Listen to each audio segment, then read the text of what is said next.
வணக்கம் நண்பர்களே. விஜயபோதினி முயல் பண்ணை மற்றும் விஜயபோதினி ஹெர்பல்ஸ்க்கு அன்போடு அழைக்கிறோம்.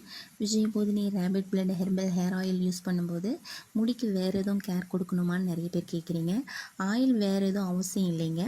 உங்கள் ஷாம்பு மைல்டு ஷாம்புவாக இருக்கான்னு பார்த்துக்கோங்க. இன்னும் நீங்கள் சிகைக்காய் யூஸ் பண்ணிங்கன்னா பெஸ்ட்டு ரிசல்ட் கொடுக்குங்க. ஷாம்புவை டைரெக்டாக ஹேரில் அப்ளை பண்ணாமல் தண்ணியில் கரைச்சி உங்கள் முடியும் தண்ணியில் நனைச்சி அதுக்கப்புறமா ஷாம்பு கலந்த வாட்டரை வச்சு ஹேர் வாஷ் பண்ணுங்கள். ஹேர் வாஷ் பண்ணும்போது ஷாம்பு உங்கள் ஸ்கேல்பில் பதிஞ்சிடாமல் ஹேரை கொஞ்சம் க்ளீனாக வாஷ் பண்ணிக்கோங்க. நம்ம சேனலில் அடுத்து வர யூஸ்ஃபுல் தகவலை தெரிஞ்சுக்க விஜயபோதினி ரேபிட் ஃபார்ம் சேனலை சப்ஸ்கிரைப் பண்ணிக்கோங்க. நன்றி.